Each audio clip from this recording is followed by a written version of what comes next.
जय हिंद मेरे प्यारे बच्चों, कैसे हैं आप लोग। मैं हूं आपका केमिस्ट्री मेंटर कुणाल वर्मा यानी कि केवी सर फ्रॉम काशी। तो आज हम स्ट्रक्चर ऑफ एटम में अगला लेक्चर लेकर आए हैं और आज हम पढ़ेंगे रदरफोर्ड का अल्फा पार्टिकल स्कैटरिंग एक्सपेरिमेंट। इस एक्सपेरिमेंट से क्या पता चला, तो इस एक्सपेरिमेंट में डिस्कवरी ऑफ न्यूक्लियस हुआ। ठीक है ना, न्यूक्लियस के बारे में पता चला, डिस्कवरी ऑफ न्यूक्लियस। ठीक, उद्देश्य था पॉजिटिव चार्ज खोजना कि एटम में कहाँ है, और पता चला कि एटम पे जो भी पॉजिटिव चार्ज होता है वो सेंटर के एकदम बीचों बीच होता है और वो बहुत ही थोड़े से जगह में होता है। ठीक, बहुत ही स्मॉल जगह में होता है और उसी में सारे के सारे प्रोटॉन पाए जाते हैं। क्लियर। तो डिस्कवरी ऑफ न्यूक्लियस और प्रोटॉन की भी डिस्कवरी रदरफोर्ड ने की थी। तो चलिए इस एक्सपेरिमेंट का सेटअप कैसा था तो देखते हैं, थोड़ा सा थ्योरी पढ़ लेते हैं। तो Rutherford in 1911 perform an experiment in which he bombarded thin foil of metals like gold, silver, platinum या copper with fast moving alpha particles. देखो अल्फा पार्टिकल्स क्या होते हैं, अल्फा पार्टिकल्स क्या होते हैं। ठीक, अल्फा पार्टिकल्स क्या होते हैं। It is Dabali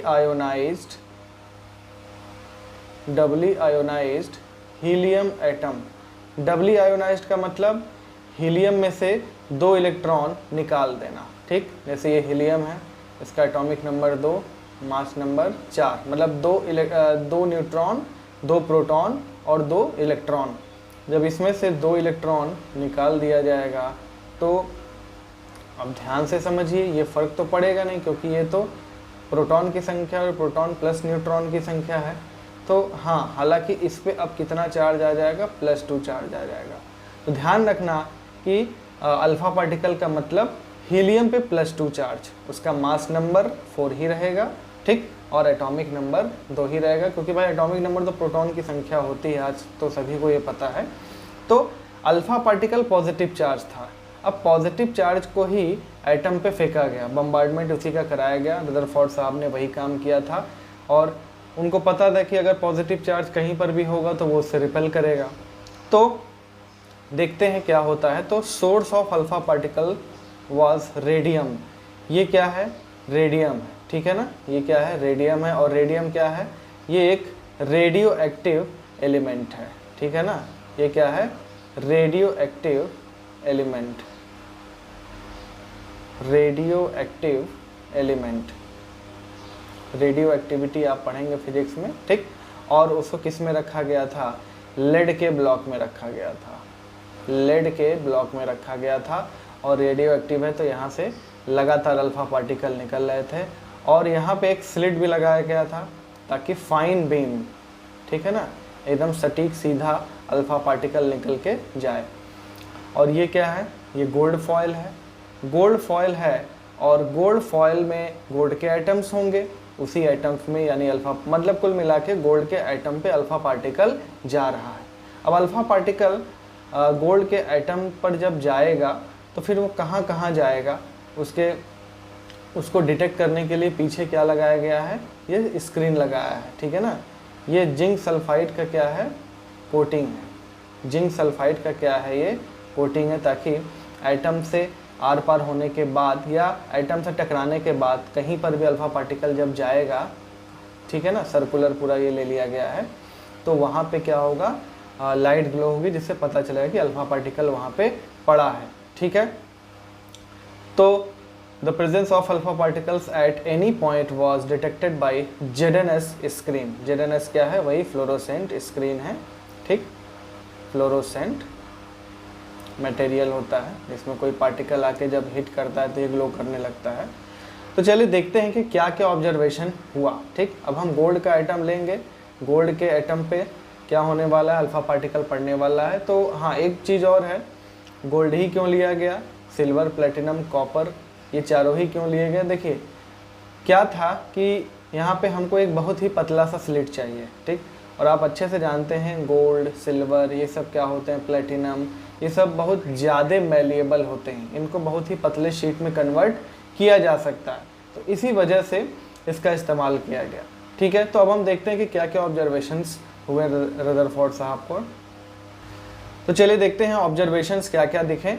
most of the alpha particles passed through the foil without any deflection, यानी मैक्सिमम जो अल्फा पार्टिकल थे, ठीक है ना, मैक्सिमम जो अल्फा पार्टिकल थे वो एकदम सीधे निकल जा रहे थे, एकदम सीधे ये अल्फा पार्टिकल निकल जा रहे थे।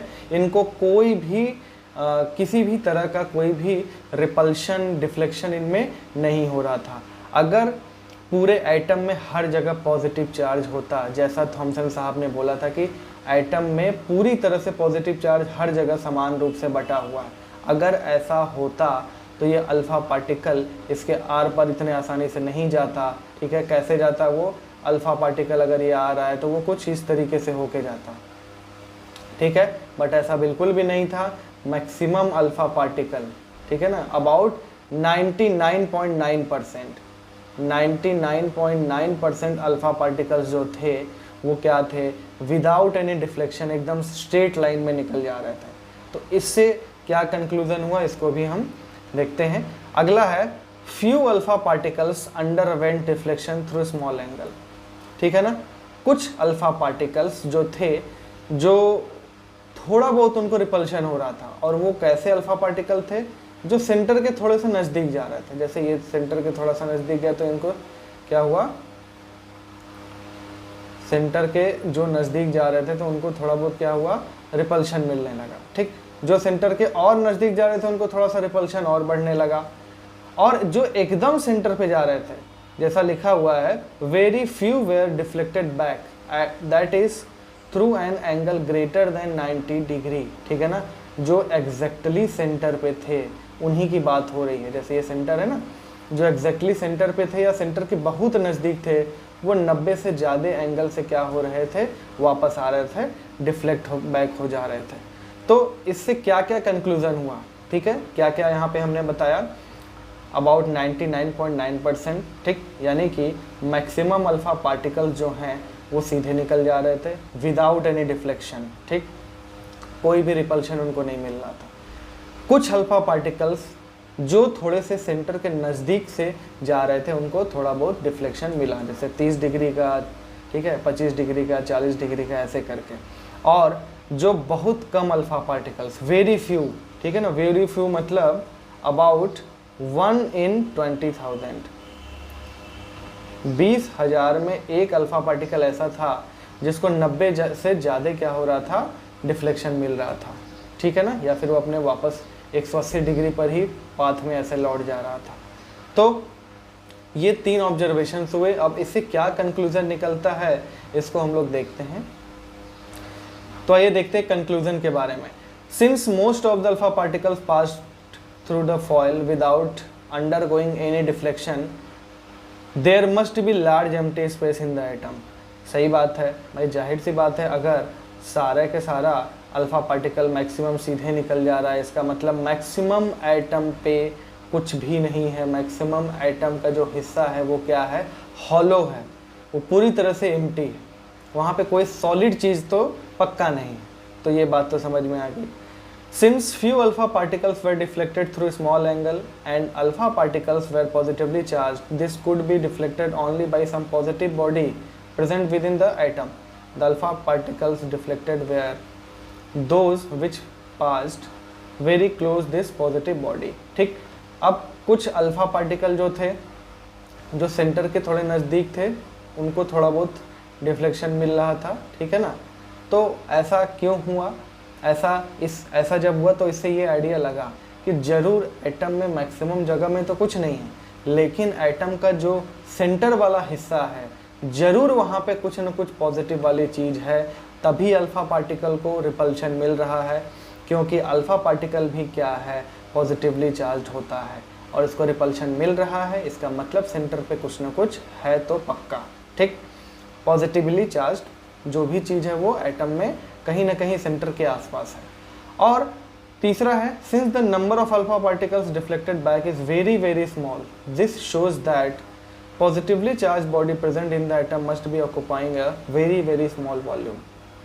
जाहिर सी बात है, जब एटम जो है उस पे अल्फा पार्टिकल जो एकदम सेंटर पे जा रहा था, ठीक, उसी को बहुत ज़्यादा डिफ्लेक्शन मिल रहा था, ज़्यादा रिपल्शन उसी को मिल रहा था। तो इससे क्या आइडिया लगता है, इससे आइडिया ये लगता है कि जो भाई जाहिर सी बात है मैक्सिमम हिस्से पे जो भी अल्फ़ा पार्टिकल गए होंगे, मान लीजिए कि 1 करोड़ अल्फ़ा पार्टिकल हमने दिया, उसमें 10 ही 20 या 50-100 ऐसे होंगे जो सेंटर के काफ़ी नज़दीक, और उसमें से 5-10 ऐसे होंगे जो एग्जैक्टली सेंटर की तरफ से गए होंगे। तो उन्हीं को क्या होगा, एंगल ऑफ रिपल्शन उनका बहुत ज़्यादा होगा, डिफ्लेक्टेड बैक वो हो जाएंगे बहुत ज़्यादा एंगल से।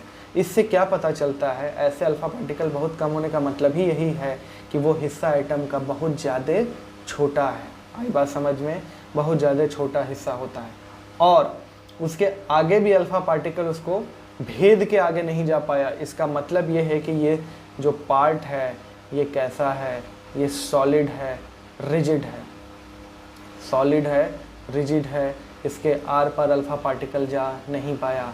और उसी को क्या बोलते हैं, इसी को रदरफोर्ड साहब ने क्या बोला, न्यूक्लियस बोला। क्या बोला, न्यूक्लियस बोला। तो न्यूक्लियस का अगर एक लाइन में डेफिनेशन लिखने को आ जाए तो आप यही लिखेंगे, the central solid part, the central solid part, the central solid part of an atom is called nucleus, called nucleus। आई बात समझ में। तो न्यूक्लियस के बारे में रदरफोर्ड साहब को पता चल गया था कि एटम में पॉजिटिव चार्ज हर जगह नहीं होता है। थॉमसन ने क्या कहा था कि एटम में पॉजिटिव चार्ज हर जगह होता है। रदरफोर्ड ने इस चीज़ को प्रूव कर दिया कि एटम में पॉजिटिव चार्ज एक बहुत ही छोटे से हिस्से में होता है। ठीक, अब इसमें मैं तीनों चीज़ रिकॉल करा दे रहा हूँ। अगर कभी कोई पूछे एटम का मोस्ट पार्ट क्या है, हॉलो है, खाली है, एम्प्टी है, कैसे पता चला, क्योंकि 99.9% यानी मैक्सिमम अल्फ़ा पार्टिकल बिना किसी रिपल्शन के, बिना किसी डिफ्लेक्शन के सीधे निकल जा रहे थे। ठीक, दूसरा, कुछ ना कुछ पॉजिटिव चार्ज अगर है तो सेंटर पर ही है। ठीक, कैसे पता चला, कुछ अल्फ़ा पार्टिकल जो कि सेंटर के नज़दीक जा रहे थे उनको थोड़ा बहुत रिपल्शन मिल रहा था, इससे पता चला कि सेंटर पे ही पॉजिटिव चार्ज मौजूद है। हाँ, अब बहुत ही कम पार्टिकल, ठीक, अबाउट 1 in 20,000, 20,000 में एक अल्फ़ा पार्टिकल ऐसा था जिसको बहुत ज़्यादा एंगल का रिपल्शन मिला।